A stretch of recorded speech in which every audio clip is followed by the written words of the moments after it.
The CIA says it is looking for revenge after a suicide bomber on a base in Afghanistan killed 7 agents. The attack was devastating for the agency, which now more than ever finds itself at the tip of the spear. ABC's Nick Schifrin is in Kabul this morning. And Nick, we're learning that the bomber was actually somebody that the agents on the base knew reasonably well, right? Dan, that's right. ABC News has learned that this suicide bomber was actually a regular CIA informant. This person came from the Pakistani side of the border over to Afghanistan, and we've learned that he's actually been to Camp Chapman multiple times before. Along the Afghan-Pakistan border, America's most dangerous enemies have a safe haven, and the CIA officers killed this week were trying to break that. At 6:30 p.m. on Wednesday, one of their most valuable informants was driven onto the base. Against protocol, they did not search him, and he blew himself up in the gym in a crowd of at least 13 officers. The Pakistani Taliban claimed the bomber was a double agent working for them. The CIA had already been getting invaluable intelligence from him on the Taliban and Al-Qaeda. They need to recruit spies.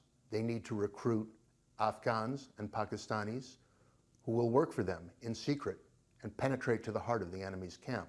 That's the highest calling of a CIA officer overseas, to put a spy in the enemy's camp. If you can do that, you can win. The officers were at the center of the U.S. effort against Taliban and Al-Qaeda.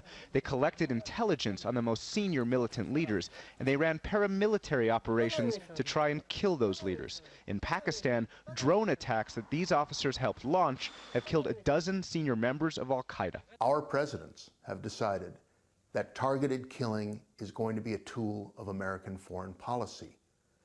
This attack is one of the consequences of using targeted killing as a weapon of war. The Pakistani Taliban respond to operations by the CIA and the Pakistani military by killing civilians. More than 500 have died since October, and yesterday a truck bomber killed 90 when he drove into a volleyball match. This war is not expected to get any less bloody for the CIA. They are increasing their operations in both Pakistan and Afghanistan. In order to take on the Taliban and Al-Qaeda, they're going to need more of the types of officers on the types of bases that was attacked this week. Kate? Nick Schifrin, thanks. And let's pick up on that point now. Joining us to discuss the security challenges facing this administration is ABC News consultant Richard Clark, who worked on terrorism issues for both the Bush and Clinton administrations, also for the Obama transition team. Good morning, Dick. Happy New Year. Good morning. Same to you. Let's start in Afghanistan, then. You just heard Nick say that this was a regular informant. The U.S. is so dependent there on Afghan allies. What does this mean for our future efforts in Afghanistan? Well, it means that he was probably a double agent all along. And it's very difficult for CIA to know who to trust and how much to trust them. In this case, obviously, this guy had been providing a little bit of good information, and therefore he was trusted enough that they didn't search him. Do they change that now? I mean, do you expect major changes in terms of how they deal with informants? I think this will put a wedge between the CIA operations there and some of their informants. It'll make it much more difficult for them because new security rules will come in to prevent this sort of thing happening again.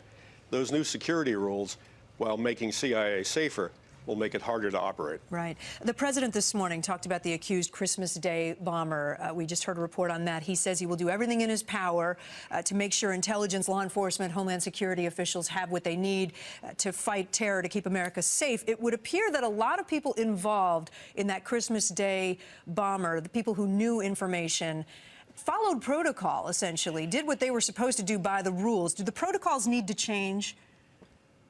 Well, I think it's not so much protocols that need to change, but an attitude.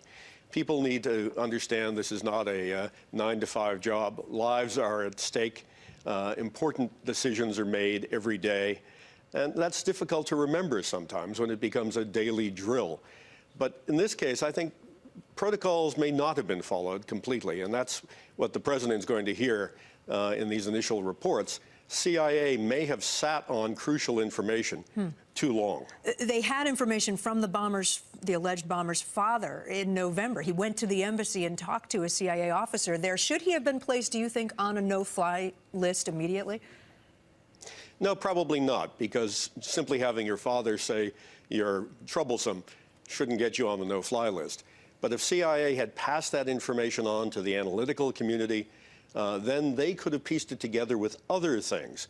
One piece of information usually doesn't tell you very much, but if you put it together with 5 or 6 other pieces, then a picture emerges. And they couldn't do that because CIA hadn't passed the information on in a timely manner.